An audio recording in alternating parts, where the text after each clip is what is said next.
over the years I've owned rifles from every country I think that's produced rifles, and it always puzzled me how few rifles I had and have that say made in Canada on them.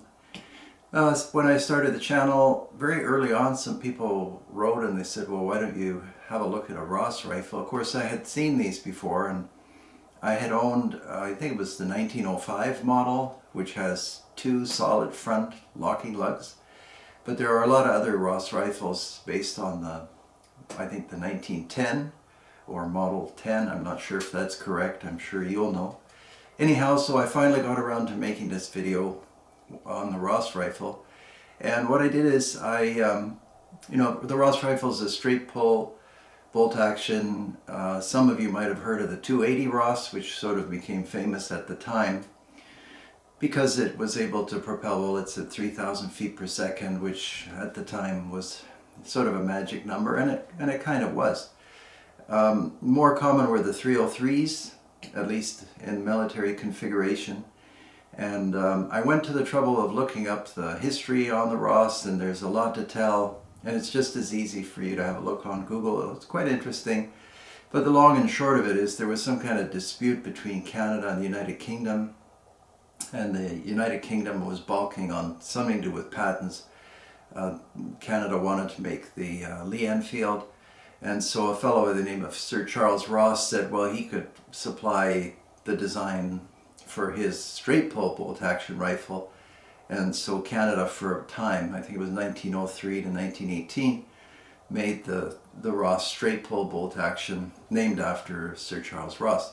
And then it was discontinued for a variety of reasons that we'll hopefully get to in this video. Anyway, it's actually, I have to say, kind of an impressive rifle. You've heard stories, probably, that it can be assembled, the bolt can be taken apart and reassembled in such a way that the lugs look like they're engaging in the receiver, but they're not. And then when you pull the trigger, the bolt exits the rear of the rifle because it's not locked, but it'll still fire. So obviously that's not a very impressive trait. And I tried to duplicate that, and I can see how it can be done. And obviously this must have happened in the extreme conditions of trench warfare and combat, because if you look at the rifle at all after you've put the bolt in, you can tell whether you've assembled it correctly or incorrectly. But I never underestimate the stress of battle, so it probably makes sense that things went wrong. But aside from that, I have to say the Ross is an excellent mechanism. Some people told me before, I always try to consult people that know more than I do, that it's partly based on the Steyr Mannlicher or Mannlicher 1895, which I have and which you've seen in another video. So this is a beautiful sporter made by Borovnik in Fairlach, and it's fully engraved, and it's got the fantastic straight pull action. And the Germanic countries, Austria and Germany and maybe others, figured out these claw mounts, which are just fantastic for taking scopes on and off. So that gives you a better look at the action, and it's a straight pull. And this bolt is, to me, a little bit tight fitting, but people tell me if I put enough oil on it, it'll be very smooth. But I just wanted you to have a look at that. And here's the bolt for the Mannlicher, and here's the bolt for the Ross. This is also a Ross.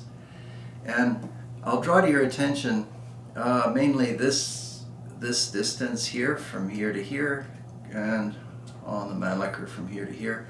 And why is that significant? Because I think what Sir Charles Ross did was he probably looked at the Mannlicher, which has the solid bolt lugs, and he decided that maybe segmented lugs are better. And bear in mind the 1905 Ross had solid lugs. These segmented lugs came in the 1910 or Model 10. And anyway, this distance is important because that determines how much movement you have, horizontal movement, to turn these lugs. I mean, essentially, all of these turning bolt designs are the same.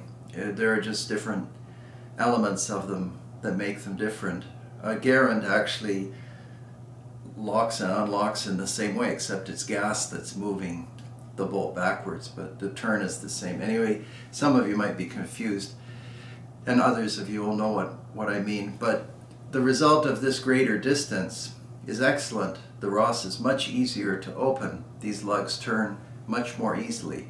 So, having said all that, here's this, I think, fantastic commercial sporter. It's a Ross. You know, I tried to look at what sporter it is, and maybe you can tell me, but the first impression that you have, or that I had when I handled the rifle, is that this is a typical United Kingdom express rifle. The stock is made perfectly. You can tell somebody went berserk with some kind of lacquer or shellac or whatever on the stock, but that can be easily refreshed and removed.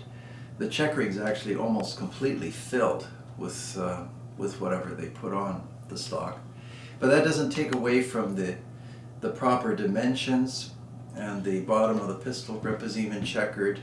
It has an excellent steel butt plate. These features obviously are not unique to Ross rifles. What I'm trying to show you is that whether it was Sir Charles or somebody else, they pictured an excellent sporting rifle based on the Ross action. Now in function, and we're talking 1903 to 1916, it's as slick as you can get. Now I'm not firing the action, but I could, and then you simply open. And it doesn't have the jarring motion that most of these turn bolt straight pulls have. This is a very easy motion because you have distance, and you can see that Sir Charles set the action forward in the stock. Actually, the Mannlicher is no different, just the distance is far less. In the Ross, the movement of the bolt is longer. And I've taken apart these bolts, and there's a very interesting mechanism. It's kind of a spiral gear, and you machinists would know the better or correct terminology. But overall, for finish and for fit, this is in 303 British. I would have to say this is probably a 9 out of 10. Now, people will say, how can you give it that, because you can put the bolt in backwards? Well, maybe, well, you can, but I don't do that, and so it's a good rifle. It's got proper express sights. The front sight is a barrel band front sight. The barrel itself is beautifully finished and filed. There are no lumps and ripples. It's made to kind of best quality gun standards. Oh, this will be fun for you to see. I don't know if we can focus in on it, but those are the markings. Try to get it steady that you're looking for. It's always hard to focus in on these things in my primitive studio, but that's what you'll see on the front receiver ring. And even the profiling of the action is excellent. I can't see any reason why you wouldn't be able to put a scope on this gun. It ejects to the side. I haven't fired this particular rifle. It was actually difficult to find this rifle, which didn't surprise me because there weren't many Rosses made in the first place. And somewhere here, again, it's a toss of the coin whether we're going to be able to film this, but it says made in Canada. And on the top of the chamber area of the barrel, it actually says 303 Ross. I guess this guy liked himself a lot, I don't know. I think it means 303 British. In fact, it is 303 British. But getting back to what I was saying, feeding and cycling is exceptionally smooth. I'm sure this was designed for stripper clips. I don't have any stripper clips, so I don't know how well they operated. I'm just going to flip the rifle around again just so I can handle it. But overall, excellent. And if you're able to get one of these, you'll see what I mean. It's just about the slickest straight pull.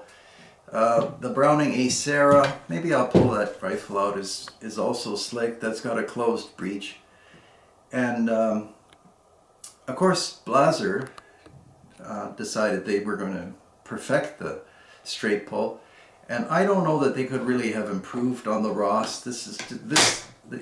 I'm not sure if Sir Charles was an engineer or what he was, but he did a good job. And with what was available at the time, this is about as good as it gets. There's nothing wrong with that action aside from that assembly issue. Naturally, as every straight pull rifle, it's sensitive to dirt, and people complained about that, especially soldiers. And then in the end it was replaced. Whatever dispute Canada had with the United Kingdom, they resolved it, and actually some of the best 303 Lee Enfields were made at, I think, Long Branch. I have a couple of those. And getting back to the Blaser, so this turning motion of the bolt head, because it's just this piece that rotates. This, by the way, rotates counterclockwise into the locking recesses in the front receiver. I don't know if that's significant to you out there, but I'm sure somebody will write me and ask me, so I say it up front. The Mannlicher rotates clockwise, and Blaser decided there's really no way to make a turning bolt straight pull totally slick, and so they came up with that locking collet in the R93 and R8 that we've reviewed before. Again, getting back to the practical meaning of what it is I'm trying to say here is I wouldn't hesitate to hunt with the Ross.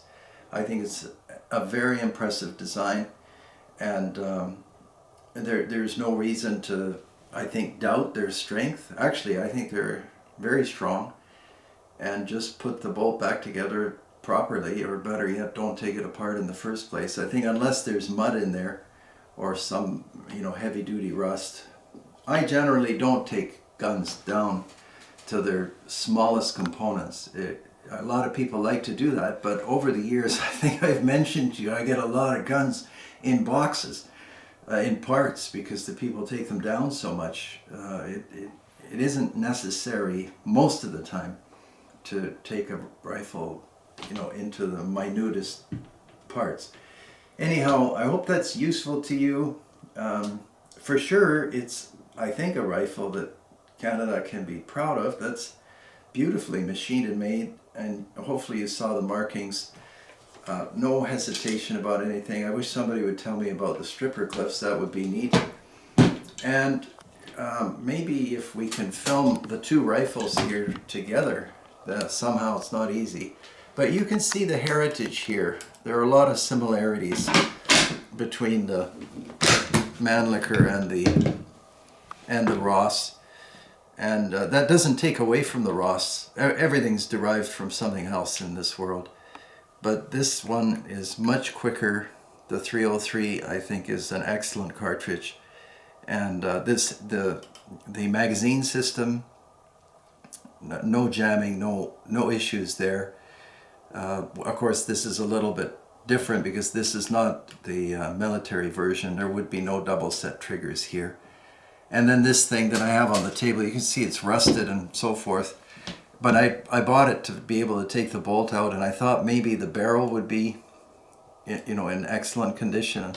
Unfortunately, actually most Rosses that I've handled, the bores are like well used. So whoever owned these rifles, they shot them a lot.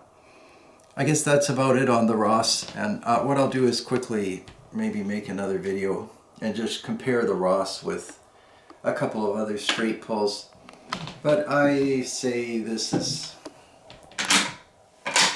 is definitely something that belongs in any collection. It's and actually dramatically undervalued. Now, a fellow did offer me a full military very early in my search, and for that he wanted $1,200, so I thought that's too much. But it probably isn't if you're collecting full military, unaltered and all that. But I just wanted a hunting rifle, and I was lucky enough to find this one. And I don't mind it when people put their shellac or whatever they do. That's easy enough to resolve. And I probably didn't mention the barrel band, but that's what they did back then. The rear sight is on an island, and that's on a barrel band. It's all done properly. Even the profiling of the barrel is actually excellent.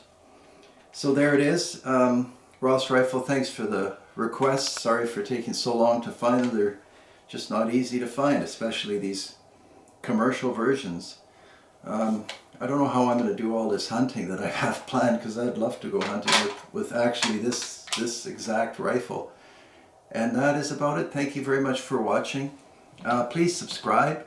And I noticed Patreon is getting more and more interesting to people, and that's a good thing. I hope you can join me there, and we'll move on to the next video. Thanks again. Take care out there.